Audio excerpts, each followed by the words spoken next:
avec les 4 autres aéroports de Belgique, Deurne pour Anvers, Zaventem pour Bruxelles, Charleroi et Ostende, l'aéroport de Bierzet relie Liège au reste du monde. Avec le Val-Benoît, le canal Albert et le quartier de Coron-Meuse, l'aéroport de Bierzet prend place dans un vaste programme de réaménagement directement insufflé par l'exposition internationale de 1930.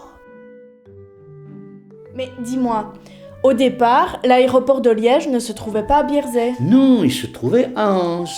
C'est pour ça qu'il y a une rue du champ d'aviation à Anse. Oui, dans le quartier du Haut-Douy, en face de la cité Launay. Alors, ce champ d'aviation avec sa piste en gazon a connu des heures de gloire, hélas, aujourd'hui oublié. Rendu célèbre par l'organisation de nombreux meetings aériens fort populaires, ce champ d'aviation, dont les premiers hangars avaient été sortis de terre en 1912, avait été décrété aérodrome permanent l'année suivante. L'aviation était alors en plein boom. C'était moins de 10 ans après les premiers vols motorisés contrôlés. N'oublions pas non plus que ce n'est qu'en 1909 que Louis Blériot effectua à bord d'un avion de sa conception le premier vol au-dessus de la Manche, reliant Calais à Douvres, après avoir volé sur une distance d'environ 50 km. Aussitôt après, l'engouement des foules aidant, les démonstrations aériennes avec pirouettes et vitesses attirèrent des milliers de badauds enthousiastes en France, aux États-Unis et en Angleterre qui se lamentaient de n'être plus une île désormais. Mais aussi en Belgique. L'établissement de pistes d'aérodromes à proximité des grandes villes allait alimenter de nombreuses activités comme les malles postales et la circulation des personnes, ou plutôt des personnalités. Car voyager en avion au début du XXe siècle n'était accessible qu'aux gens fortunés. N'empêche, les aviateurs étaient devenus les nouveaux aventuriers de l'ère moderne, profession non dénuée de risques. Nicolas Quinet fut le premier aviateur liégeois célèbre et casse-cou. Il se tua à Stockel en 1910 et on lui fit en Outre-Meuse des funérailles quasi nationales. L'aéroport d'Anse n'existe plus aujourd'hui. Mais non, c'était loin d'être un site idéal, frappé régulièrement par des affaissements de terrain.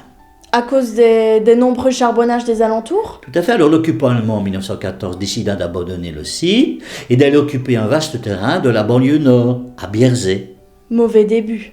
Mais le site de Bierzet a dû être fermé en 1918, après le départ des occupants. Non, les forces aériennes belges continuèrent de l'occuper. Notre aviation militaire avait été créée officiellement en 1913 et à la fin de la guerre, elle était composée d'une 40aine d'appareils de type Farman. Dès 1922, 3 escadrilles sont affectées à la base militaire de Bierzet. Et la popularité du site ne se dément pas. Les meetings continuent d'avoir lieu comme autant des casse-coups sur leur biplan d'avant-guerre. Le public répond présent aux démonstrations de virtuosité, tandis que des esprits plus prosaïques et sans doute machiavéliques devinent l'usage terrible qui pourrait être fait de ces appareils pour bombarder les populations ennemies. N'oublions pas qu'en août 1914, c'est la cité de Liège qui, la première, eut le triste privilège d'entrer dans l'histoire au titre de première ville bombardée par les airs au cours de la Grande Guerre. Ces bombardements de civils, on jeta des grenades place Saint-Lambert, il y eut 9 morts, étaient pratiqués du haut de ballons dirigeables, des zeppelins, qui décollaient de Cologne.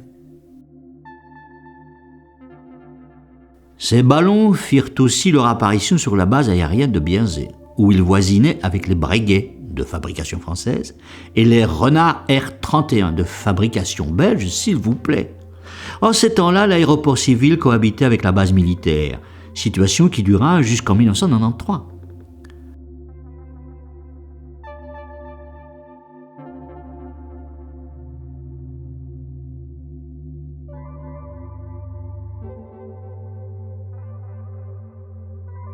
Survient l'invasion de 1940, qui voit la destruction de la base militaire par les bombardiers nazis.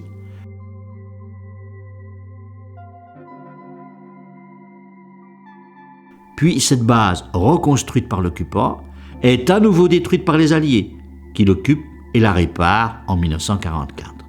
Il s'agit principalement d'escadrilles américaines qui viendront régulièrement ravitailler à Bierzet les armées de l'offensive.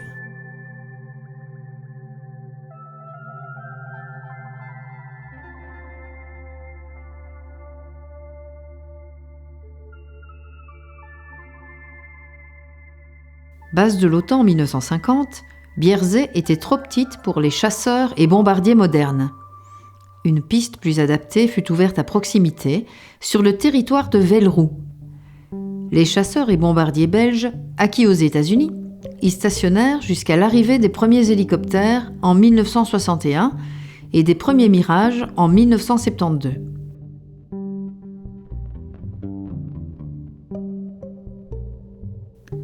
La base militaire subsistera longtemps à proximité de la base civile. Dans les années 90, la base principale était fermée, les forces aériennes subsistant sous la forme d'escadrilles d'hélicoptères de type Alouette, qui déménageront eux aussi définitivement en 2010 pour laisser toute la place à l'aviation civile. L'aéroport civil avait été créé officiellement en 1957, mais il était destiné à rester longtemps fort modeste, sinon symbolique. Les principales compagnies aériennes, dont la Sabena, la compagnie nationale, n'y installant qu'un nombre limité de lignes. Dans les années 90, les vols se multiplient, le prix du billet d'avion se démocratise et un public de plus en plus nombreux se presse dans les agences de voyage qui organisent des charters, d'abord vers l'Espagne. Mais les activités de fret se développent également rapidement, ce qui accroît considérablement les allées et venues de gros appareils sur le site. Pour les habitants de Bierzet, c'est le début des soucis, surtout avec l'arrivée des vols de nuit. Oui, le bruit causé par ces activités est une nuisance clairement chiffrée. Ce devait être un enfer pour les habitants situés tout près. Oui, un Boeing au décollage, c'est 120 décibels, comme un marteau-piqueur à côté de toi. Alors 100 décibels, pour que tu te rendes compte, c'est le passage d'un train à grande vitesse. J'imagine l'inconfort des habitants, et tout cela pour quand même finir au tribunal. Ouais. On a essayé d'organiser des rotations dans le programme des vols, mais le développement de l'activité, marqué par la création d'un nouveau terminal en 2005, a rendu impossible toute tentative d'aménagement. La région wallonne a dû racheter 1600 maisons et insonoriser 5500 autres, pour une facture de 400 millions d'euros.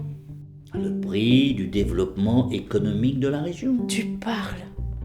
L'activité cargo n'a cessé de se développer et il n'est pas très sûr, en tout cas pas pour tout le monde, que ce soit toujours au bénéfice du développement économique de la région, vu le nombre sans cesse plus grand d'importations de biens. Par exemple, de produits chinois à bas prix qui déstabilisent nos productions locales. Ainsi, l'aéroport de Bierzet est devenu l'un des principaux lieux de fret aérien en Europe durant ces dernières années. En 2021, le fret transitant par Bierzet était de 1 400 000 tonnes, soit 2 fois plus qu'en 2017 et 26% de plus que l'année précédente. Ce qui n'est pas sans poser problème aussi sur le plan environnemental, car le développement ne peut se chiffrer uniquement en termes économiques. On importe en quantité astronomique des biens produits à bas prix et sans aucun respect des normes environnementales. Le transport aérien contribue à 4% au réchauffement climatique et cette part ne cesse d'augmenter.